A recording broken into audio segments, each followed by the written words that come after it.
तो hello guys, कैसे हैं आप लोग। आज जिस मूवी को हम एक्सप्लेन करने वाले हैं उसका नाम है वाइट गर्ल। तो चले मूवी को स्टार्ट करते हैं। ये movie after teen age life के मुतल्लिक है। ये ऐसी टाइम पीरियड होता है जहां हमें सिर्फ फीलिंग और इमोशन की कदर होती है। हम हर काम करना चाहते हैं, किसी की भी परवाह नहीं करते। और अगर इस उम्र में आप गलत और सही के दरमियान डिफरेंस ना कर सकें तो आपकी ज़िंदगी के एल भी लग सकते हैं, जैसा कि ड्रग्स, वीड, कोकेन या और भी कोई इससे बुरा। ये वो चीज़ें हैं जो टीनेजर को अपनी तरफ अट्रैक्ट करती हैं। जो इन चीज़ों से बच जाता है वो अपनी ज़िंदगी पीस से गुजारता है, और जो नहीं बचता उसकी ज़िंदगी बुरे कामों में गुजरती है। ये मूवी एक वाइट गर्ल लिया के मुतल्लिक है और एक बॉय जिसका नाम ब्लू इन दोनों के मुतल्लिक है। मूवी के पहले सीन में ही हम लिया को देखते हैं, जो एक यूनिवर्सिटी में स्टूडेंट थी। वो सेकंड ईयर में थी। वो अपने लाइफ को बहुत इंजॉय करती थी। अपने कॉलेज के अलावा वो एक मैगजीन कंपनी में भी काम करती थी। वीड, कोकेन और ड्रिंक करना उसका रोज़ का काम था। वो अपनी लाइफ को बिल्कुल आज़ाद तरीके से गुजार रही थी। एक दिन वो अपने रूम में अपने दोस्तों के साथ बैठकर सूटे लगा रही थी कि उनकी वीड ख़त्म हो जाती है। वो विंडो से बाहर कुछ छोरों को सूटे लगाती देखती है। वो सोचती है कि इनके पास चर्च ज़रूर होगी, इसलिए उनसे चर्च खरीदने के लिए जाती है। उनमें से एक का नाम ब्लू था। वो उसे चर्च नहीं देता और उसे टीज करके यहाँ से भगा देता है। लेकिन अगले ही दिन लिया एक स्टोर में ब्लू को अपने हुस्न से लबा लेती है। वो फिर इससे चर्च और कोकेन खरीदना शुरू कर देती है। लिया को सिर्फ ड्रग्स चाहिए थी, और अगर कोई उसे ड्रग दे दे तो ये अपनी टांगे उठाने को भी तैयार हो जाती थी। फिर हम देखते हैं ये दोनों एक रोमांटिक रिलेशनशिप में आ जाते हैं। ब्लू एक ड्रग डीलर था। वो एक आदमी से ड्रग लेकर यहाँ से वहाँ बेचकर अपना खर्चा चलाता था।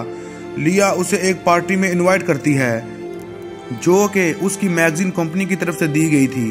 पहले तो ब्लू मना कर देता है, लेकिन सवाल पैसों का था। वो एग्री हो जाता है। फिर ये दोनों तय कर लेते हैं कि जो भी प्रॉफिट होगा ये दोनों उसे आपस में बांट लेंगे। यहाँ से सीन शिफ्ट होता है और हम लोग देखते हैं कि ब्लू पार्टी में बहुत ज़्यादा ड्रग सेल करता है। उसे 3 गुना प्रॉफिट होता है। अब उसको खारिश होने लग जाती है। वो और ज़्यादा ड्रग सेल करके ज़्यादा पैसा बनाना चाहता था, इसीलिए वो लोएट के पास जाता है। लोएट एक बड़ा डीलर था। वो ब्लू और लिया को ड्रग सप्लाई करता था। लिया और ब्लू से कहते हैं हमें 1 किलो वीट चाहिए। लोएट उन्हें वीट दे देता है, और जब लिया और ब्लू इसे बेचने का प्लान कर रहे थे पुलिस ब्लू को अरेस्ट कर लेती है। वो उसे जेल में डाल देते हैं। ब्लू पहली दफ़ा अरेस्ट हो चुका था, लेकिन फिर भी वो ड्रग बेचना नहीं छोड़ता। लेकिन इस दफ़ा वो अंदर लंबा गया था। उसे 20 साल तक सज़ा हो सकती थी। लिया ब्लू से मिलने जेल में जाती है। वो कहती है कि वीट अभी तक मेरे पास है। ब्लू ये सुनकर बहुत खुश हो जाता है। वो उसे अभी लोएट को वापस करने का कहता है। वो कहता है कि लोएट एक डेंजरस मैन है। लिया कहती है कि मैं अभी जाकर वीट उसे वापस कर देती हूँ। लेकिन घर आने के बाद लिया ब्लू को बचाने का सोचती है, क्योंकि वो भी ब्लू से प्यार करती थी। वो एक वकील के पास जाती है जिसका नाम जॉर्ज था। वो कहता है कि ब्लू को बचाना मेरे लिए कोई मुश्किल काम नहीं, लेकिन तुम मेरी फीस नहीं दे सकोगी, जो $30,000 थी। लिया उसे हाँ कर देती है। असल में जॉर्ज को फीस नहीं कुछ और ही चाहिए था। उसे लिया की गुफा के दर्शन चाहिए थे। लिया को कुछ समझ नहीं आती कि वो पैसे कहाँ से ले, इसलिए वो बहुत अपसेट और डिप्रेस थी। अब उसके पास सिर्फ एक ही ऑप्शन था, वो लोएट को वीज वापस ना करे और उसे बेचकर पैसे जॉर्ज को दे दे। वो उसे इसके अलावा ब्लू को बचाने का उसे कोई और रास्ता नजर नहीं आता। लिया ये सब कुछ अपनी फ्रेंड्स कैडी और काली के साथ डिस्कस करती है। फिर वो एक बड़ी पार्टी ऑर्गेनाइज करने का फैसला करते हैं ताकि वहाँ बीट बेचकर उसके पैसों से ब्लू को बचा सके। पार्टी से पहले लिया ब्लू को मिलने जेल में जाती है। लिया उसे बताती है कि मैं एक वकील जॉर्ज से मिली हूँ। ब्लू कहता है कि मुझे पता है उसकी फीस बहुत ज़्यादा है, मैं अफोर्ड नहीं कर सकता। लिया उसे झूठ बोलती है कि जॉर्ज ये केस फ्री में लड़ने को तैयार है, लेकिन बेचारी लिया को जॉर्ज के हरामी इरादों के बारे में कुछ नहीं था पता। जॉर्ज ये सब कुछ सुनकर बहुत खुश हो जाता है। तभी सीन शिफ्ट होता है और हम लोग देखते हैं कि लिया, कैडी और काली पार्टी और ऑर्गेनाइज करके सारी वीड बेच देते हैं। ये वीड $24,000 की बिकी थी। लिया इस सब से बहुत खुश थी, इसलिए वो कोकीन को ओवरडोज कर लेती है। कैडी और काली वहाँ से चले जाते हैं। लिया सारे पैसे नो एंट्री में छुपा लेती है, लेकिन जब सुबह उसे होश आती है उसे पैसे कहीं नहीं मिलते, जिसका मतलब था किसी ने नो एंट्री में एंट्री करके पैसे चुरा लिए और अब उसके पास वीड भी नहीं थी। लिया अपने आप को कोसने लग जाती है कि अगर वो कोकेन ना पीती तो उसके पास इतने पैसे बन चुके थे कि वो लॉयड को भी वीट के पैसे दे देती और ब्लू को भी बचा लेती।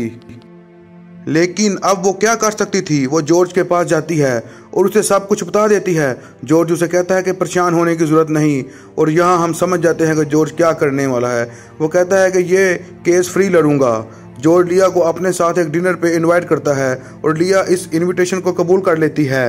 और फिर हम लोग देखते हैं कि जॉर्ज और लिया एक रेस्टोरेंट में डिनर कर रहे हैं। डिनर के बाद ये दोनों लिया के घर जाते हैं। लिया फिर ज़्यादा कोकेन ले लेती है और इसका फ़ायदा उठाते हुए जॉर्ज लिया की ले लेता है। वो सारी रात गुफा के चक्कर लगाता है। अगली सुबह जब लिया उठती है वो बहुत पछताती है। उसने अपनी ज़िंदगी में बहुत गलतियाँ की थी जिनकी वजह से उसकी ज़िंदगी जान के बाल से भी बुरी हो चुकी थी। इसकी सिर्फ इस ड्रग्स की आदत की वजह से वो इस मुकाम तक पहुंची थी। और कुछ देर बाद ब्लू लिया के पास आता है। वो बताता है कि जॉर्ज ने उसे जेल से निकाला। वो लिया का थैंक्स करता है, लेकिन इस बोले को क्या पता था कि जॉर्ज ने लिया के साथ क्या किया है। ब्लू बहुत खुश था। वो लिया के साथ नई ज़िंदगी शुरू करना चाहता था।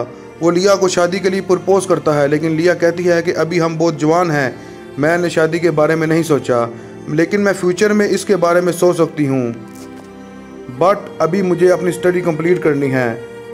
ब्लू भी लिया के साथ एग्री करता है। अगले दिन गली में जब लिया ब्लू के साथ पपियां जपियां कर रही थी कि तभी लॉयड वहां आकर ब्लू पे हमला कर देता है।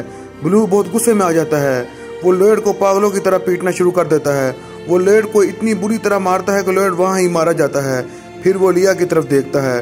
उसे रियलाइज हो जाता है कि लिया ने लॉयड को वीट वापस नहीं की थी, लेकिन अब सब कुछ खत्म हो चुका था। पुलिस वहां आ जाती है। वो ब्लू को एक दफा फिर अरेस्ट कर लेते हैं, लेकिन अब अंदर बाहर का खेल खत्म हो चुका था। अब की बार ब्लू बाहर नहीं आ सकता था।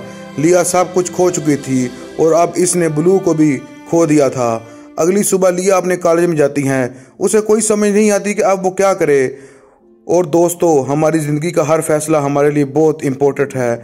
हमें सोच समझ कर हर कदम उठाना चाहिए। और ये मूवी यहाँ एंड हो जाती है। अब मेरी आपसे रिक्वेस्ट है कि प्लीज़ वीडियो को लाइक करें और चैनल को सब्सक्राइब कर दें। Thanks for watching.